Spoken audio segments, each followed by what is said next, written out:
సూర్యాపేట జిల్లా బీఆర్ఎస్ నేత మధు హత్య కేసు దర్యాప్తు కొనసాగుతోంది. చింతలపాటి మధుని హత్య చేసిన ఇల్లుని గుర్తించారు పోలీసులు.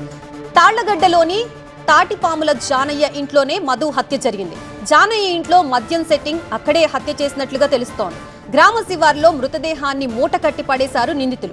ఘటనా స్థలంలో క్లూస్ టీం ఆధారాలు సేకరిస్తోంది. పోస్ట్ మార్టం కోసం మధు మృతదేహం ప్రభుత్వ ఆసుపత్రికి తరలించారు. మాజీ సర్పంచ్ మిద్దె రవీందర్ హత్య కేసులో నిందితుడిగా ఉన్న మృతుడు మధు పాత కక్షల నేపథ్యంలోనే రవీందర్ వర్గీయులే హత్య చేశారా అనే కోణంలో పోలీసులు దర్యాప్తు చేస్తున్నారు.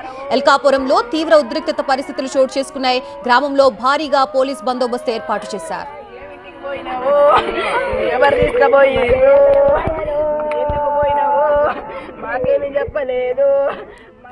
ఇదే అంశానికి సంబంధించి మనకి పూర్తి అప్డేట్స్ అందించడానికి మా ప్రతినిధి రేవన్ సిద్ధంగా ఉన్నారు. రేవన్, ఎల్కాపురంలో ప్రస్తుతం సిచ్యువేషన్ ఏ విధంగా ఉంది? నిజంగానే పాత కక్షలే దీనికి కారణమా? అసలు హత్య ఎవరు చేశారు? క్లూస్ టీమ్ కి ఏమైనా క్లూస్ దొరికాయా? ఏదైతే సూర్యాపేట మండలం ఎల్కారంలో జరిగినటువంటి ఫ్యాక్షన్ గొడవకు సంబంధించి పోలీసులు అయితే భారీ బందోబస్తును ఏర్పాటు చేశారు.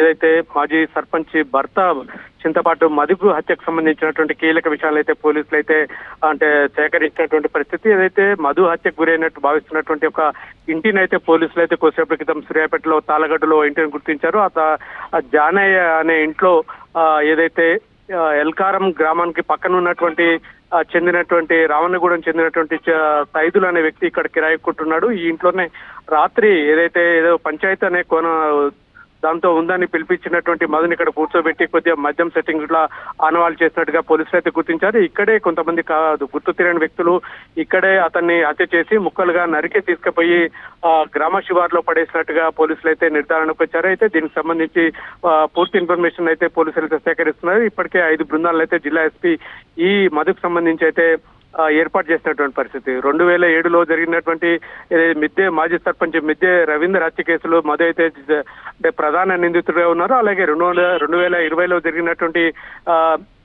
వెంకన్న హత్య కేసులో కూడా ప్రధాన సాక్షిగా ఉన్నాడు. దీనికి సంబంధించి కోర్టులో కూడా సాక్ష్యాలు కూడా ఇవ్వడం జరిగింది. అయితే ఈ నేపథ్యంలోనే ప్రత్యర్థులు హత్యకు పాల్పడి ఉంటారనే కోణంలో పోలీసులు అయితే దర్యాప్తు చేస్తున్నటువంటి పరిస్థితి కనిపిస్తా ఉంది. జిల్లా ఎస్పీ చెప్తున్న ప్రకారం ఈ గ్రామానికి సంబంధించి ఇక్కడ ఈ ఫ్యాక్షన్ గొడవలు ఉన్నట్టు మా దృష్టికి అయితే రాలేదు. కొంత రైబాటు ఉన్నమాట వాస్తవమే, కానీ మా దృష్టికి ఎప్పుడు రాలేదు. దీనికి సంబంధించి చర్యలు తీసుకునే వాళ్ళమని చెప్పి జిల్లా ఎస్పీ నరసింహ చెప్తున్నటువంటి పరిస్థితి. కానీ గతంలో దాదాపు 2000 టీడీపీ ఉన్నప్పటి నుంచి ఇప్పుడు చూస్తే దాదాపు గ్రామంలో 8 మంది హత్యకు గురైనటువంటి పరిస్థితి. ఈ నేపథ్యంలో ఫ్యాక్షన్ అయితే కంపల్సరీగా ఫ్యాక్షన్ నేపథ్యంలోనే ఈ హత్య జరిగినట్టుగా పోలీసులు అయితే ప్రాథమికంగా నిర్ధారణ వచ్చారు. దీనికి సంబంధించి మధు హత్యకు సంబంధించి నిందితులని గాలించేందుకు 5 బృందాలను ఏర్పాటు చేశారు. త్వరలో నిందితుల్ని అరెస్ట్ చేస్తామని చెప్పి జిల్లా ఎస్పీ చెప్తున్నారు. మరోవైపు గ్రామంలో ఎటువంటి ఉద్రిక్తలు లేకుండా ఉండేందుకు పోలీస్ పికెట్ కూడా ఏర్పాటు చేసిన పరిస్థితి కనిపిస్తా ఉంది. Right, thank you Revan.